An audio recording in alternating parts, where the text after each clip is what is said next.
dapat ang kakantahin doon at hindi po si Kiefer's. Okay, ang si Kiefer's po ay actually originally sa Protestant song. At hindi po siya liturgically. Ang Alleluia dapat kanta ay magsimula po sa Alleluia. Like, example, Alleluia, hindi. Paano nga ba yung kanta na kinakanta natin? Alleluia, Alleluia, kami ay gawin mong daan. Parang yun po yung Alleluia verse. Pero dapat, yun po ay, okay, tama po yun. Alleluia muna, tapos Alleluia verse, then Alleluia. Pakinggan po natin yung Seek ye first. Seek ye first the kingdom of God and His righteousness. Nasaan po ang Alleluia? And all these things, nasa dulo. Kaya, hindi po siya fitted na dapat doon siya. Ang inihiling po kapag sinabing, all please rise in honor the gospel. Or, all please rise, as we sing na Alleluia, sasabihin nila, Alleluia, dapat Alleluia muna. Kaya po, hindi dapat yung seek ye first. Okay? So, paliwanag po natin. There are words are not enough to praise God. Music comes to our aid. Okay. So, ang mga pag-awit natin, kung ipoproklama mo ang gospel, maganda, awitin mo na yung Alleluia. Kaya may Alleluia po. At hindi na kung ano-ano pa man ang sasabihin. Alleluia lang. Okay. When we turn to God, there is always something ineffable and unsaid left over. Then music can help out in rejoicing. Language becomes song. That is why the angels sing. Music is a worship service, should make prayer more beautiful and more fervent. Move more deeply the hearts of all in attendance and bring them closer to God and prepare for God a feast of melody. So, ulit ko po, ang mga kanta para sa misa dapat liturgical.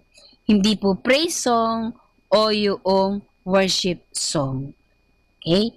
Iba po yun. Ano yung mga fitted sa entrance? Okay, yung entrance, yung pag-alalay, purihin ang Panginoon, o sing a new song. Okay. Let heaven rejoice. Okay, yung mga pagbibigay pugay. Magpuri kayo sa Panginoon Diyos. Yan.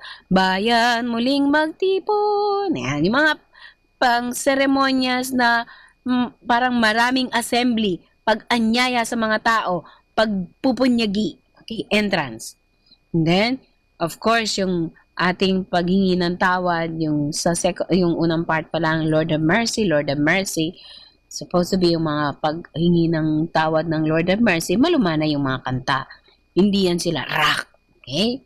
Then, isang masayang pagpupunyagi ay ang papuri. Papuri sa Diyos, luwalhati sa Diyos, oh, glory to God, etc. Alleluia, Alleluia should be Alleluia. Hindi yung verse and then Alleluia nasa dulo na. Okay? Offertory naman po, or yung preparation over the gifts, inuulit ko po, kapag kakanta tayo doon, kailangan tapos na po yung kanta.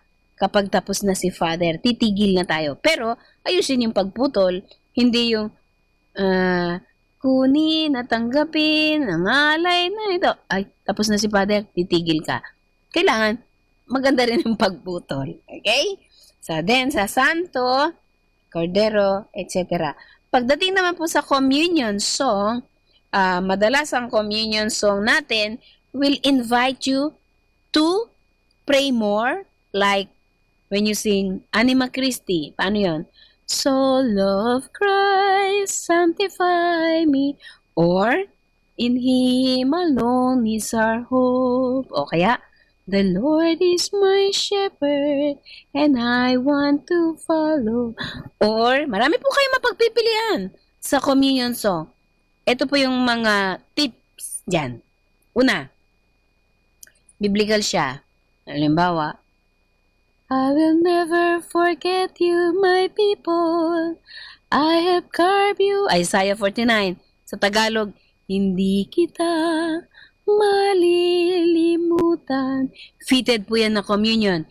At yung my soul finds rest in God alone. Anong ibig ko sabihin? When we sing communion, kailangan maglilid tayo sa celebration. Ano ito? Paghahanda sa pagtanggap sa katawan ni Kristo. In omnibus amare, in omnibus servire, in omnibus amare. Pwede rin po yan. O kaya naman, one bread, one body, one Lord. Great. Nagsasalita ang mga kanta kung ano itong selebrasyon. Kung ano yung parting meron na. Kung ito ay communion, pati na yung mga tao, dadalhin mo sila para lalong tumahimik at magdasal. Nakuha niyo po? Pag communion song, ililid ka sa ano yung nangyayari ngayon. Kung ito ay ang pagkikipag-ugnayan ko sa Diyos, eto ako ngayon. So lalo kang mapapadasal, lalo kang magninilay, lalo kang tatahimik. Yung bang parang sa pamagitan ng kanta, lalo mong matutulungan ng mga taong dalhin sila sa Diyos. Yan.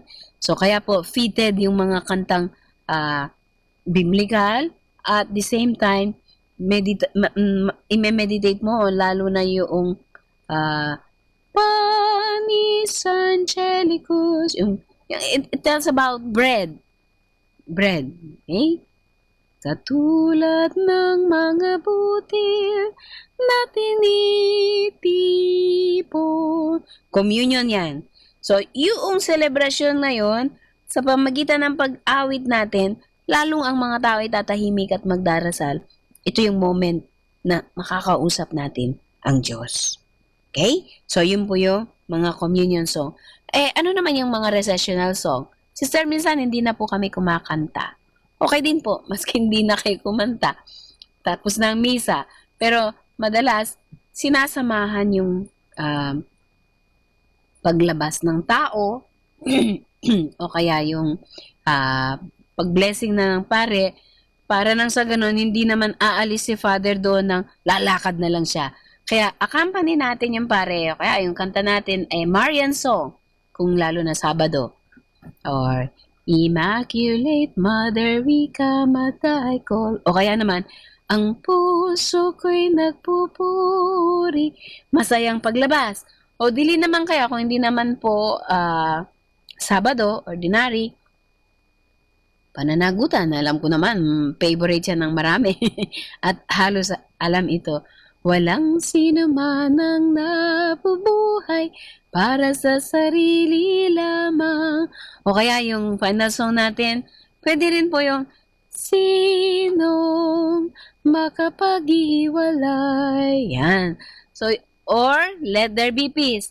Let there be peace on earth and let it begin. Kung gusto niyo pang mas masaya, umayo tihayag, purihin siya at ating Ayan. So, yung mga iba-ibang kanta na pwede nating masabi na hindi naman aalis yung mga tao na basta na lang naglalakad. Kung hindi, accompany lang. Pero hindi naman buong paglalakad ng mga tao hanggang sa maubos yung mga tao, kumakanta kayo doon. Ay, hindi naman po ganon. Accompany lang. Kung makalabas na, tama na, tigil na kayo. Kasi may mga ibang tao, after ng makamisa, they stay there in front of the Blessed Sacrament. Yan. To thank God. At yun po yung tama. Yun ang maganda. Na bago po tayo tuluyang umalis at magpaalam, magbibigay tayo ng pagpugay sa ating Panginoon. Kaya nag-i-stay pa sila doon ng ilang minuto na pasasalamat. Okay? So, ayan. So, marapit na po tayong magpasalamat din. Ilang minuto na lang ang ating mga natitira. Sa susunod, pag-uusapan po natin kung ano man yung mga signs pa. Pero, dadako na siguro tayo sa liturgical year sa susunod kung sakali man pong mapag-usapan natin at may kung wala tayong ma-interview. Ano po? Kung kayo po ay may mga katanungan, pwede niyo po akong i-text pala about this topic na pinag-usapan natin, mga maliliit na signs na ginagawa natin sa pagdiriwang ng liturgy o kaya sa simbahan at kung ano pa man. Kung kayo po ay may mga katanungan at maaari ko po kayong matulungan, ako po ay willing na magbahagi sa inyo. Basta't kaya ko. Kung hindi ko po kaya, tatanong ko po sa mga pare at sa mga obispo. Ano po? Kung kaya ko rin lang, why not? I-share ko po. Pwede niyo po akong ma-text. May number po ako. Bigay ko po sa inyo. 09273 444466. So, kung kayo po ay may katanungan, ito po yung Globe number ko. 09273444466. O kaya naman, may number pa po akong isa, kung busy yon at hindi ako makasagot dahil walang load. Ito pong number. 0943-567-5249. Ulitin ko po. 0943-567-5249. Ano yung mga signs? Ano yung mga symbols? Ano yung mga gestures? Ano yung mga kulay sa liturgy? Etc. etc. Okay? So, yun po yung ating mga pinag-usapan na mga maliliit na bagay tungkol sa pagdiriwang ng ating liturhiya. At ako po ay nagagalak kung kayo man ay may mga katanungan sa pagpapahalaga ng banal na Eucharistia. Iyon po kasi napaka-importante. Kaya lang nakakaligtaan na natin na bigyan ng importansya ang mga maliliit na bagay na iyan, maski na pag magsimba po tayo at hindi tayo nakahanda, malaking bagay po yun.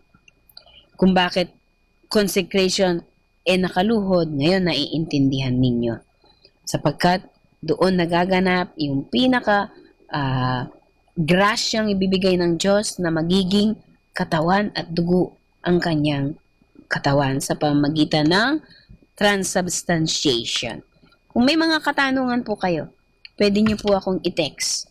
Kung pwede po kayong mag-advance na, Sister, gusto po nating pag-usapan ito, okay? So, I'm willing na mapag-usapan po natin. Okay? So, may ilang minuto na lang po ako na nalalabi at gusto ko pong imbitahan sa pagkakataong ito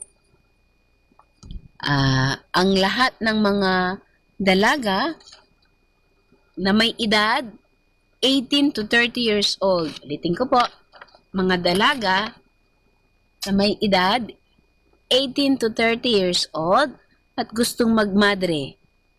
Pwede po kayong mag-text sa number na nabigay ko kanina. Ano yung mga requirements? Na binyagan siyang Katoliko, nakaabot sa 18 to 30 years old, at may intention siyang magmadre, at nais niyang mag-try kung ito nga ba ay ang tawag para sa kanya ng Diyos. So, welcome po namin. So, ulit, ito po ang inyong lingkod, si Sister Annabel Pring ng Handmaids of Charity of St. Vincent de Paul. Pwede niyo po kaming dalawin dito sa David Mangaldan, Pangasinan.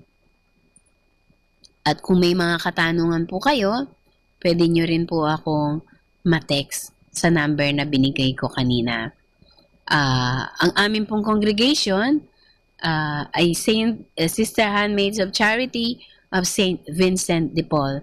Malugod po namin kayong entertain kung kayo po ay dadalaw o dili kaya pumasyal. May mga community po kami sa Quezon City, San Antipolo, sa Cavite, sa Tagaytay, sa Aklan, dito po sa Pangasinan. Kung kayo po ay nasa ibang bansa, sa Italy, sa Indonesia, sa Lithuania, sa Peru, sa Ecuador. Ayan. So ano po yung aming mga apostolate? Present po kami sa mga parokya. Ako po ay full-time catechist at kami po ay involved din sa choir, sa mga BEC at iba pang apostolate ng aming parokya. Gayon din po ang kasama kong mga madre. May mga madre naman po kaming assign sa hospital. May mga nurses po kami. May mga madre din naman po na nasa school. Although ako po ay teacher din. Teacher na yun po ang profession ko talaga. Mas pinili ko po ang maging katikista na para na sa ganun ma-involve ako mas malawak sa mga bata, matatanda, pati na sa mga magulang. Nagbibigay din po kami ng seminar sa pre-K na at saka sa mga mabibinyagan. Okay?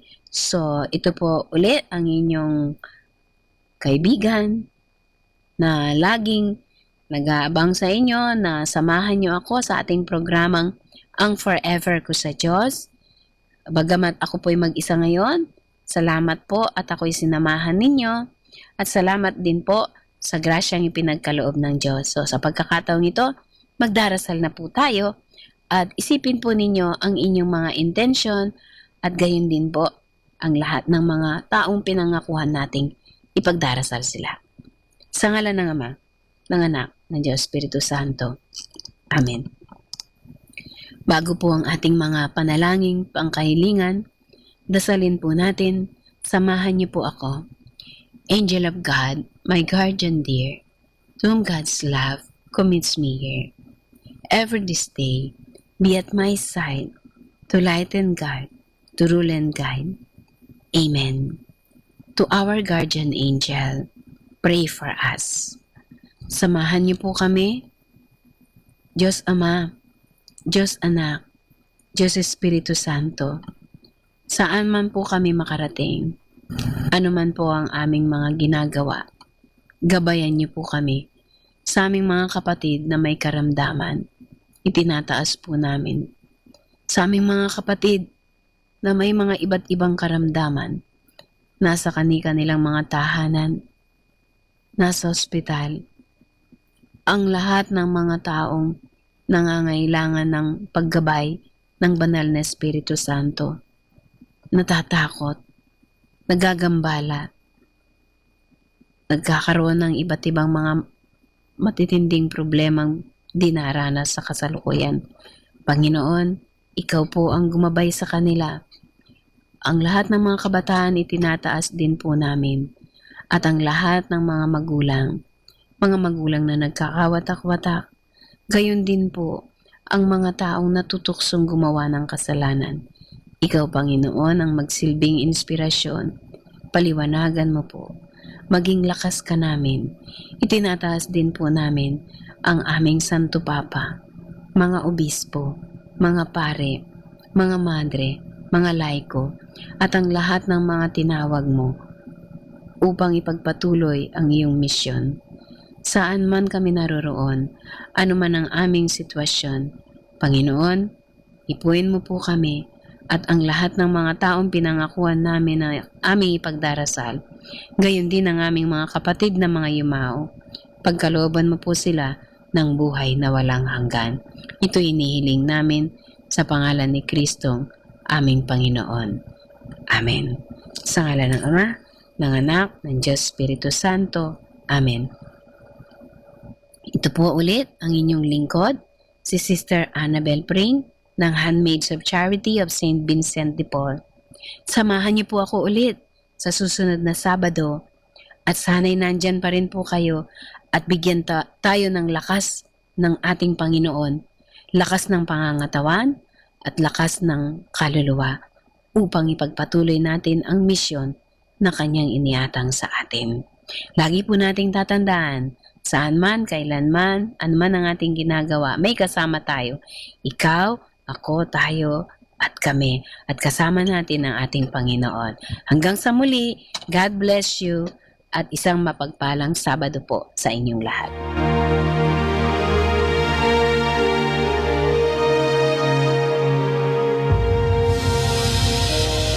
We've just heard the Association of Religious Men and Women in the Archdiocese of Lingayen Dagupan, the program Ang Forever Ko sa Diyos. Only here at Manawag Dominican Radio. May kasama ka, si Jesus, si Maria at kami.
Kasama natin to.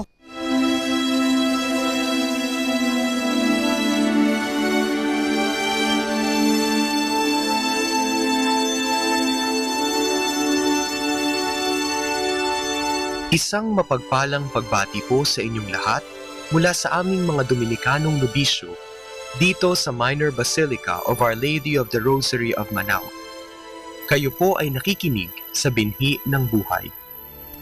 Nais po naming ibahagi sa inyo ang bunga ng aming mga pagninilay sa Ebanghelyo ngayong ika-29 ng Marso, ang ika-5 linggo sa Kwaresma.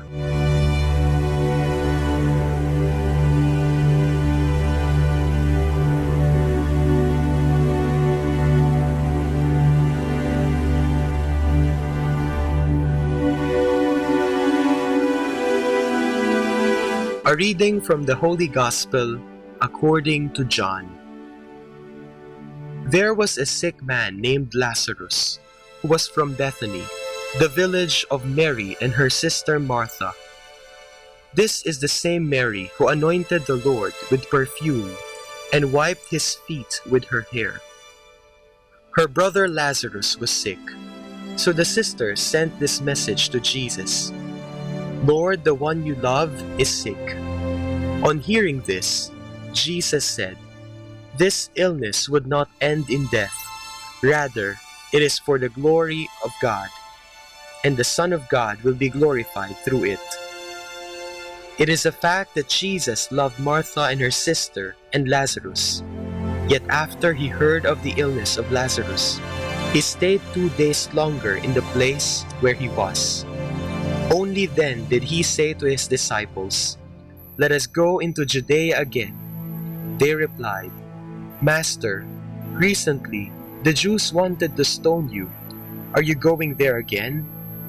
Jesus said to them, "Are not 12 working hours needed to complete a day?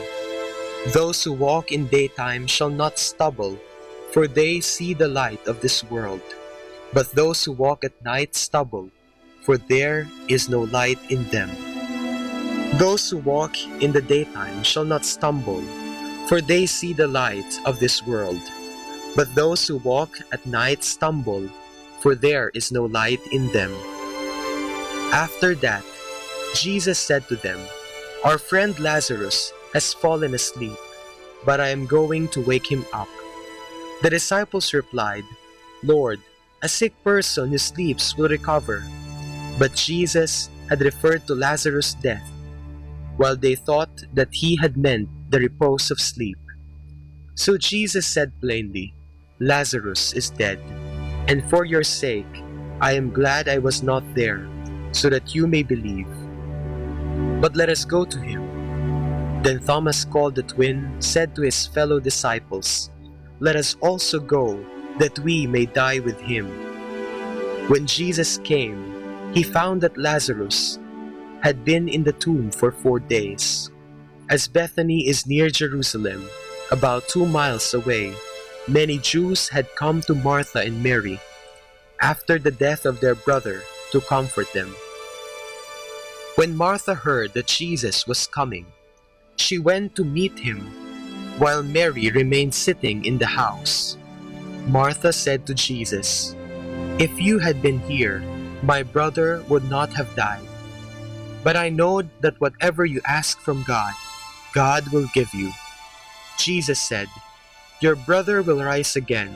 Martha replied, "I know that he will rise in the resurrection at the last day." But Jesus said to her, "I am the resurrection.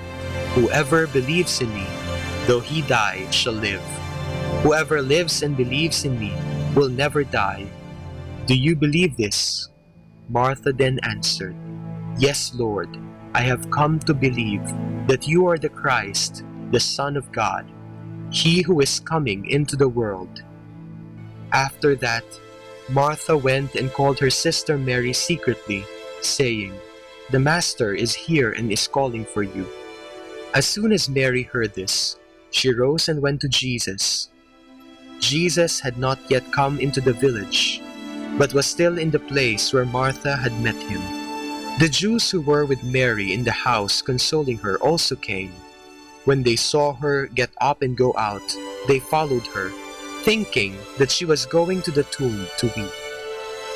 When Mary came to the place where Jesus was and saw him, she fell at his feet and said, "Lord, if you had been here, my brother would not have died." When Jesus saw her weeping, and the Jews also weeping, who had come with her, he was moved to the depths of his spirit and troubled. Then he asked, "Where have you laid him?" They answered, "Lord, come and see." Jesus wept. The Jews said, "See how he loved him." But some of them said, "If he could open the eyes of the blind man, could he not have kept this man from dying?" Jesus again, deeply moved, drew near to the tomb. It was a cave with a stone laid across the entrance. Jesus said, "Take the stone away." Martha said to him, "Lord, by now he will smell, for this is the 4th day." Jesus replied, "Have I not told you that if you believe, you will see the glory of God?" So they removed the stone. Jesus raised his eyes and said, "Father, I thank you for you have heard me. I knew that you hear me always. But my prayer was for the sake of these people, that they may believe that you sent me." When Jesus had said this, he cried out in a loud voice, "Lazarus, come out." The dead man came out, his hands and feet bound with linen strips, and his face wrapped in a cloth. Jesus said to them, "Untie him and let him go." Many of the Jews who had come with Mary believed in Jesus when they saw what he did.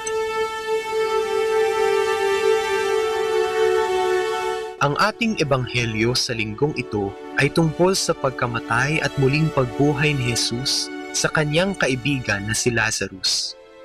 Napapanahon ito lalo pa at tayo ay nasa ika-5 linggo na ng Kwaresma, o mas kilala bilang Passion Tide, ang linggo bago ang linggo ng mahal na araw. Marahil, ito ay nagpapaalala sa atin ng kahulugan ng Kwaresma at kung bakit ang lahat ng nangyari ay naganap upang tayo ay mamatay at muling maisilang. Nakatatakot isipin ang sarili nating kamatayan. Tayo nga sa kulturang Pilipino ay takot o iwas pag-usapan ang mga bagay na ito. Pero tayo ay hindi lamang mga Pilipino. Tayo rin ay mga Kristiyano. Para sa atin, ang pagkamatay ay isang simula ng panibagong buhay. Ang pagsilang na muli. Kaya nga sa wikang Tagalog, mayroon tayong makahulugang salita na tumutukoy sa kamatayan. At sa aking palagay, ganap nitong nakuha ang tunay na ibig sabihin ng pagyao. Sumakabilang buhay. Hindi natapos ang buhay. Bagkus, nag-iiba lang ang anyo nito, ngunit nananatiling buhay. Tayo nga bilang mga Kristiyano ay pinaalalahanan na sa ating binyag, tayo ay namatay at inilibing kasama ni Kristo. At dahil rin kay Kristo, tayo mula sa tubig ng binyag ay aahon, muling isisilang at mabubuhay kasama ng maluwalhating Jesus. Ito ang dapat nating isabuhay araw-araw, hindi lamang sa panahon ng paggunita natin sa Kwaresma. Tayo mula sa ating masamang gawi, pagkamakasarili, pagiging sakim at nababahira ng dungis ng kasalanan, ay makaaahon at mabubuhay na magmuli. Kagaya ni Maria at ni Marta sa Ebanghelyo, magtiwala at huwag nawa tayong mawala ng pag-asa na sa kabila ng mga kakulangan, dungis at ating kasalanan, maisisilang ang bagong tayo, malugod sa harapan ng Diyos. Puno ng buhay sapagkat atin ang niyakap, hindi lamang ang Kristo na nag-aagaw buhay sa krus ng Biyernes Santo, kundi pati na rin at higit sa lahat, ang maluwalhating Jesus ng Pasko ng pagkabuhay. Atin laging tandaan ang sinabi ni Jesus, "Ako ang buhay. Ang sino mang naniniwala sa akin, kailanman ay hindi mamamatay."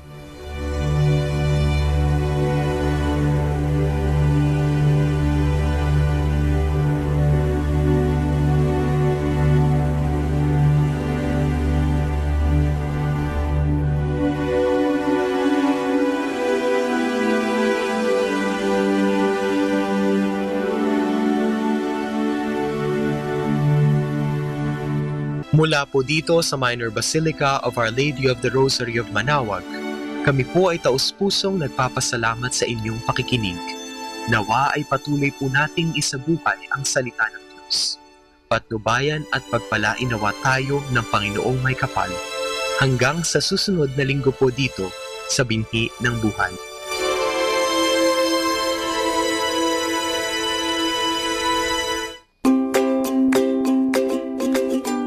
If you want to change the world, change your mindset. To change your mindset, change your perspective. To change your perspective, change what you are listening to. Listen to Manawag Dominican Radio, 102.7 FM.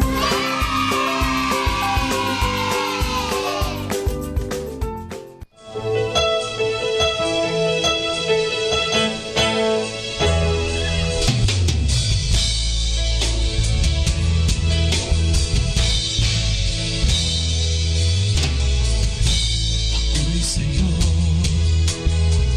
at hindi magbabago, Panginoon.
Malaman natin to. Dominican Radio, in cooperation with thefranciscanradio.org, brings you the Saint of the Day.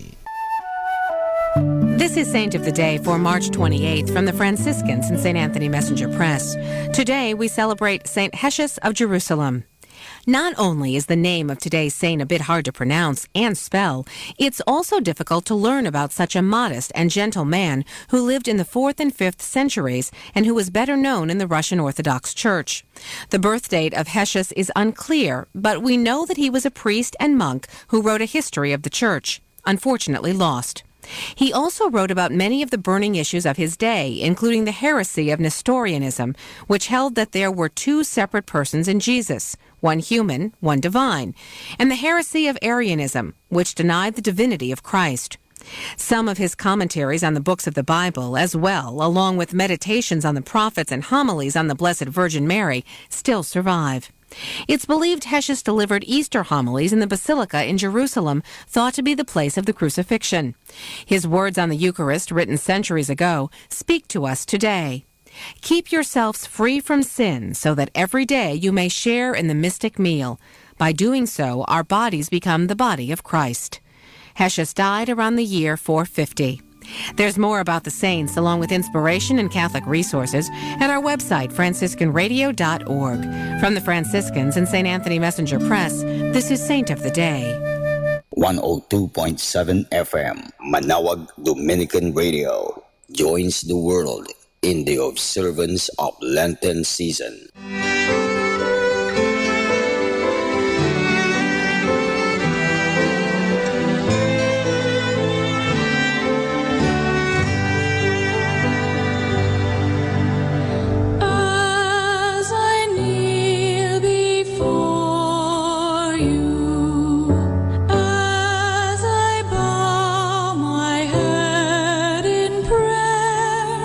Take this day, may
Huwag kang mapupuot,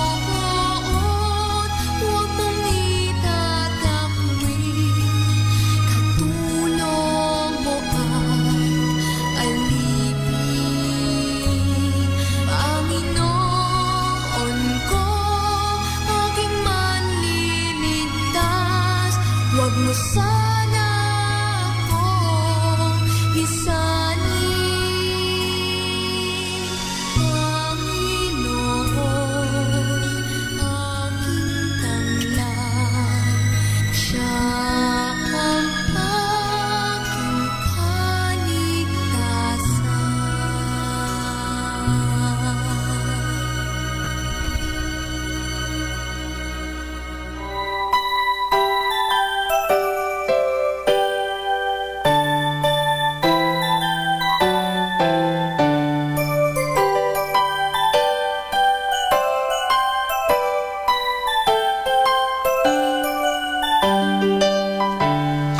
Jesus loves the little children, all the children of the world. Red and yellow, black and white, they are precious in His sight. Jesus loves the little children of the world. Jesus loves the little children, all the children of the world. Red and yellow, black and white, they are precious in His sight.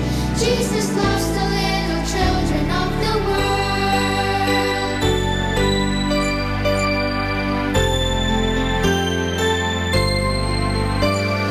Jesus loves me, this I know, for the Bible tells me so. Little ones to Him belong. They are weak, but He is strong. Yes, Jesus loves me. Yes, Jesus loves me. Yes, Jesus loves me. The Bible tells me so.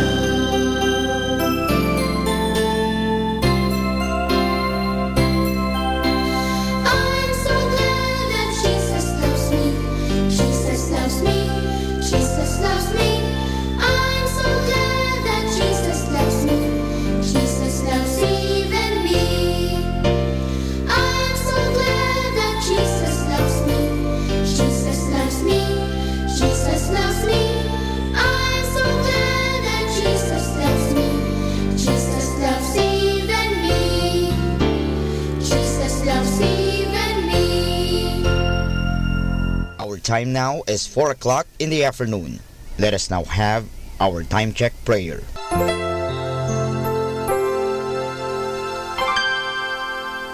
Inaanyayahan ko po kayo na samahan ninyo ako sa panalangin sa oras na ito.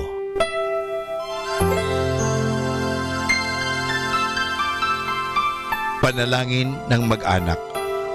O Jesus, pinupuri ka namin pinagrarangalan dahil sa iyong walang hanggang pagmamahal sa sangkatauhan. Pinasasalamatan ka namin sa mga biyayang iyong bigay. Minsan pa, inihandog namin sa iyo ang aming sarili, sampu ng aming kagalakan at pagsubok sa buhay. Loobin mo, Panginoon, na ang aming tahanay pagharian ng pag-ibig, kapayapaan, pagkakaisa at kalinisan ng kalooban. Ingatan nawa ang pagpalain kaming naririto, pati na ang mga wala rito. Kami mga nabubuhay at mga nasa kabilang buhay. Mahal na Birhen Maria, mapagmahal na ina na aming Panginoong Yesus at ina naming lahat, ipinapanalangin mo rin ang aming pamilya sa lahat ng aming pamilya, lalo na ang mga sanggol at mga kabataan.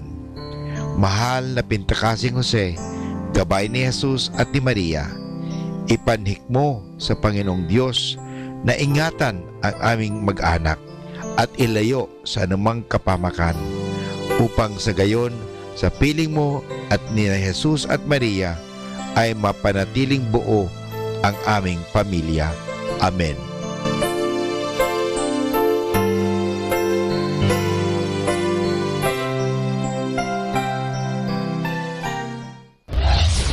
This is Manawag Dominican Broadcasting Incorporated, a religious, non-commercial radio station.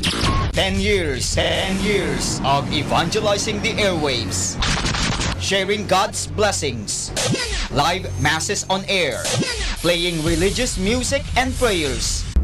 May kasama ka, si Jesus, si Maria at kami. Our positive thought for this hour.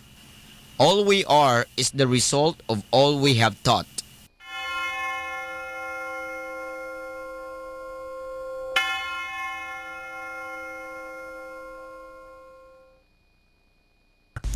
A coronavirus prayer. In the name of the Father, and of the Son, and of the Holy Spirit. Amen. Lord Jesus Christ, you traveled through towns and villages, curing every disease and illness. The sick were made well. Come to our aid now, in the midst of the global spread of the coronavirus, that we may experience your healing love. Heal those who are sick with the virus. May they regain their strength and health through quality medical care. Heal us from our fears, which prevents nations from working together and neighbors from helping one another. Heal us from our pride, which can make us claim vulnerability to a disease that knows no borders. Lord Jesus Christ, healer of all, stay by our side in this time of uncertainty and sorrow. Be with those who have died from the virus. May they be at rest with you in your eternal peace. Be with the families of those who are sick or who have died. As they worry and grieve, defend them from illness and despair. May they know your peace. Be with the doctors, nurses, researchers, and all medical professionals who seek to heal and help those affected and who put themselves at risk in the process. May they know your protection and peace. Be with the leaders of all nations. Give them the foresight to act with charity and true concern for the well-being of the people they are meant to serve. Give them the wisdom to invest in long-term solutions that will help prepare for or prevent future outbreaks. May they know your peace as they work together to achieve it on earth. Whether we are home or abroad, surrounded by many people suffering from this illness, or only a few, Lord Jesus Christ, stay with us as we endure and mourn, persist and prepare. In place of our anxiety, give us your peace. Lord Jesus Christ, heal us. In the name of the Father, and of the Son, and of the Holy Spirit. Amen. Atin pong pakinggan ang mga pasabi mula sa Basilica Minore ng Manawag. Announcement.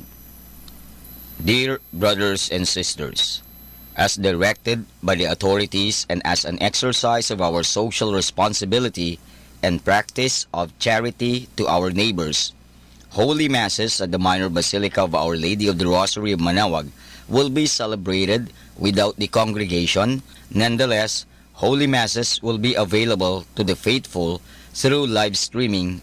These Masses will be aired at 6 o'clock and 11 o'clock in the morning and 5 o'clock in the afternoon. Sunday, Masses will be aired on the following hours: 8 o'clock, 9 o'clock, 11 o'clock in the morning, and 12 high noon, as well as 4 o'clock and 5 o'clock in the afternoon. During this period, we suggest that the faithful remain in the safety of their homes. Be not afraid, for I am the Lord your healer. Maraming salamat po. Atin pong napakinggan ang mga pasabi mula sa Basilica Minore ng Manawag. 102.7 Manawag Dominican Radio. You have Manawag Dominican Radio FM.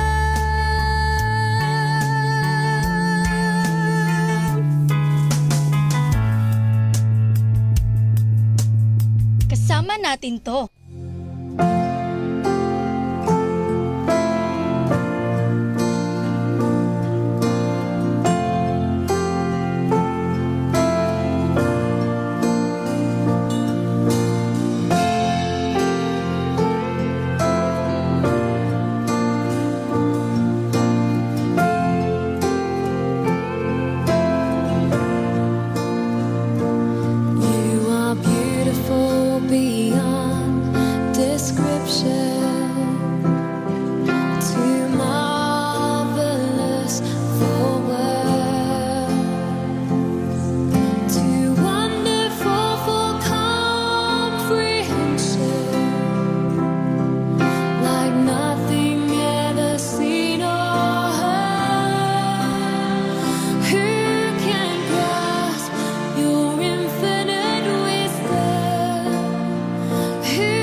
life's billows you are tempest tossed.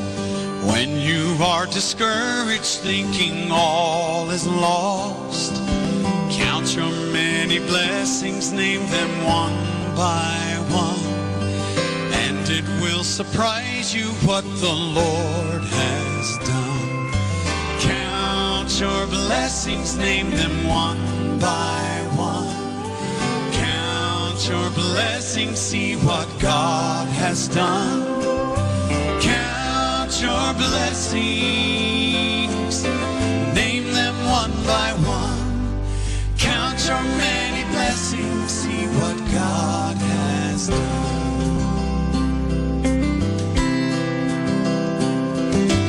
Are you ever burdened with a load of care? Does the cross seem heavy you are called to bear? Count your many blessings, every doubt will fly, and you will keep singing as the days go by. Count your blessings, name them one by one. Count your blessings, see what God has done. Count your blessings, name them one by one. Count your many blessings, see what God has done.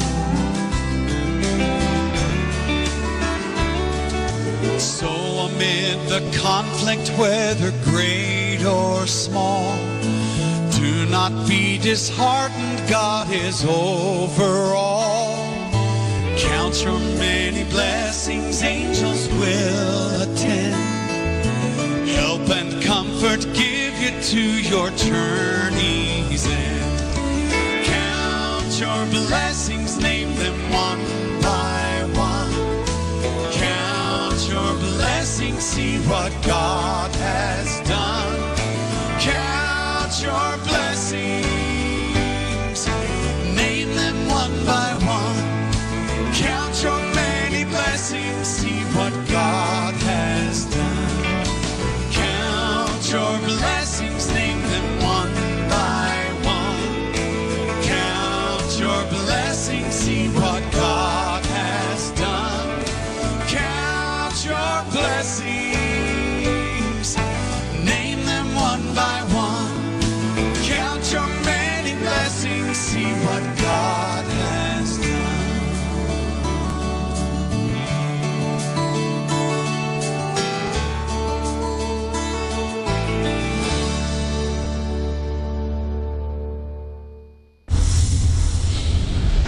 The number one radio station. The number one radio station. The number one radio station. The number one radio station.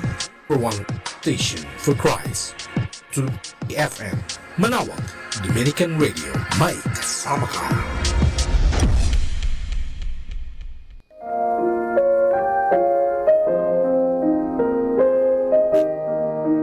Hi kasama! This is your DJ Sky on radio.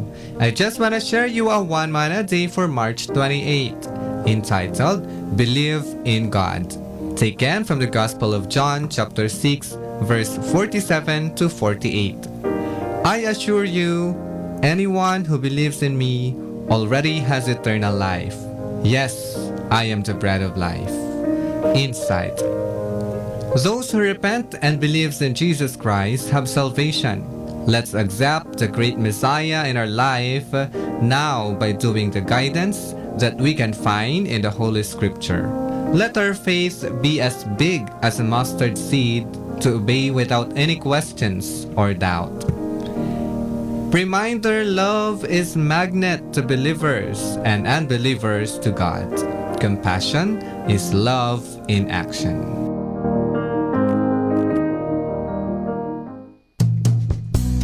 Happy Saturday. Impossible doesn't mean that it is not possible. It actually means that nobody has done it yet.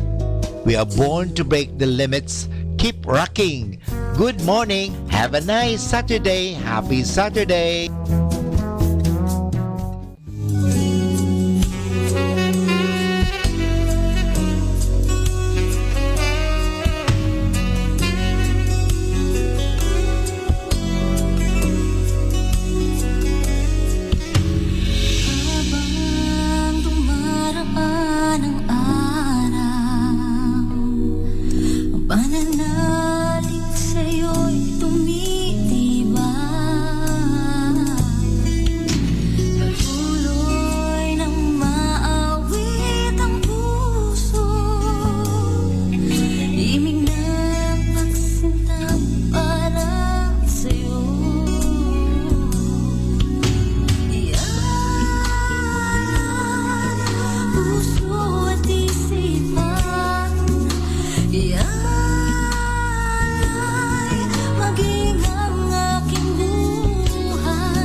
at wakas ng pag-ibig niya.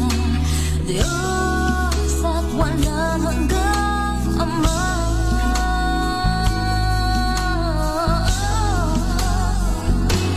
Tanging sa'yo, Jesus, pag-asa'y nakamtan, kaligayang di mapantayan, sa'yo lang natagpuan.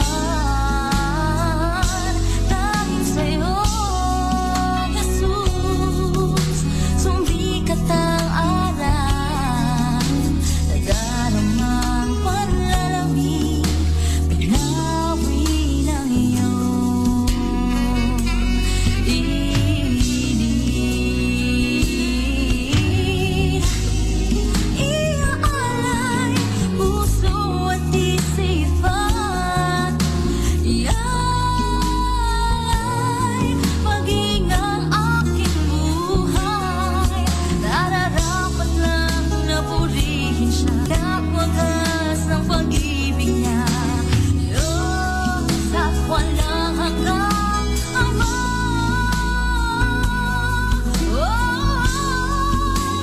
Aning sa'yo, Jesus, pag-asa'y nakamtan, kaligayang di mapantayan, sa'yo lang natagpuan. Tanging sa'yo, Jesus, sumikat ang araw, nadarama ang panlalamig, pinawi ng iyong ibig.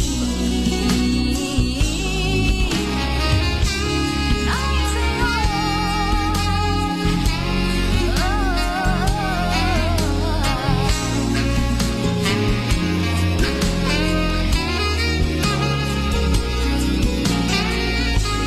tanging sa'yo,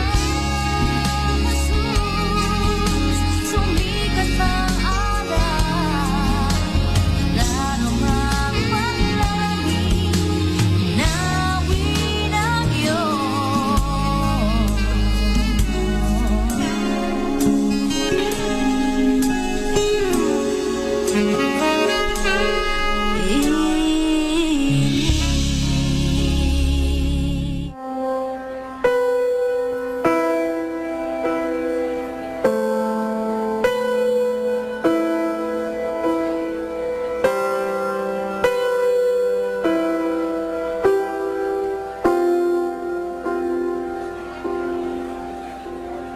He is jealous for me. Love's like a hurricane. I am a tree bending beneath the weight of his wind and mercy. When all of a sudden I am unaware of these afflictions eclipsed by glory, and I realize just how beautiful you are and how great your affections are for me. And oh, how he loves us, oh, how he loves us, how he loves us, oh.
loves us. Oh, oh, how he loves us, how he loves us. Oh.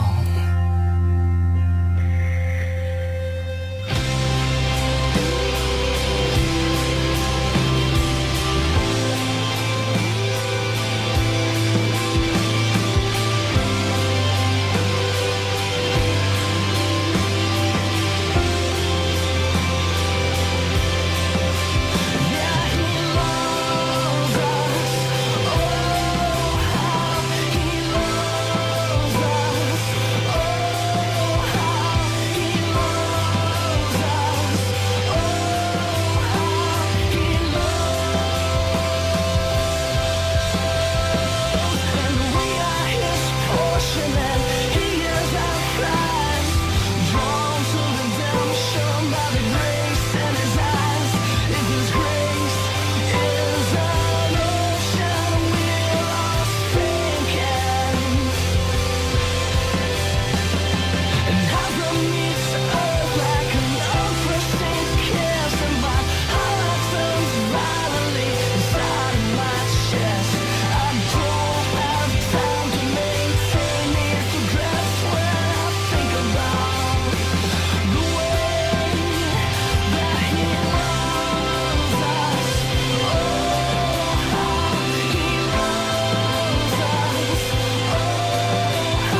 The number one radio station. The number one radio station. The number one radio station. The number one radio station. Number one station for Christ. To FM. Manawag. Dominican Radio. May kasama ka.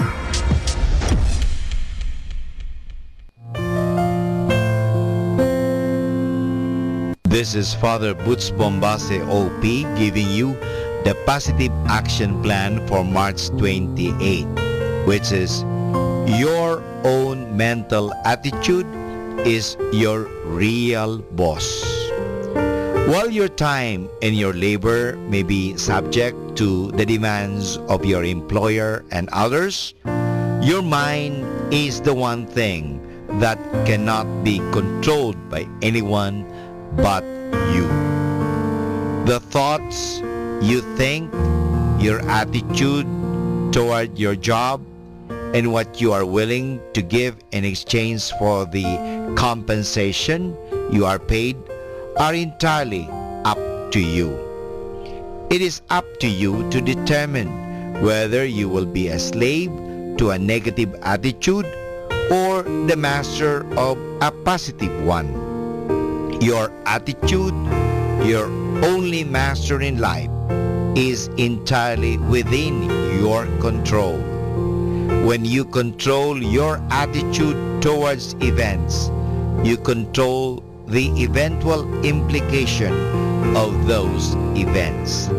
And this is Father Boots Bombase giving you the Positive Action Plan for March 28, which is your own mental attitude is your real boss.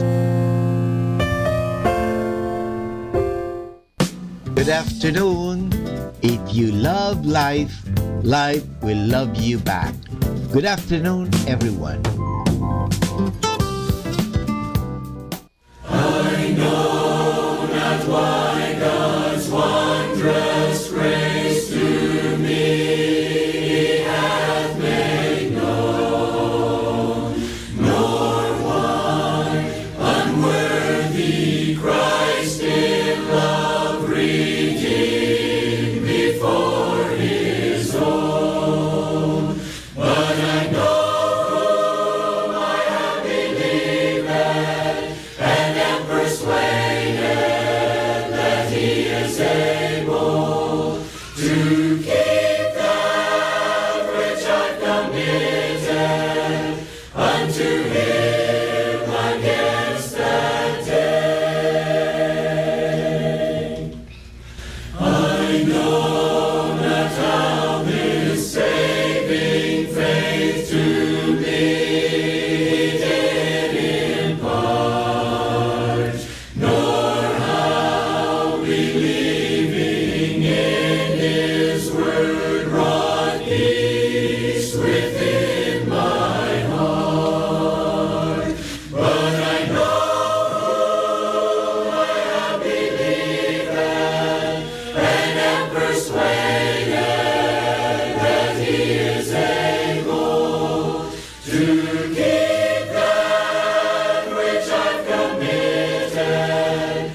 shadows of this life have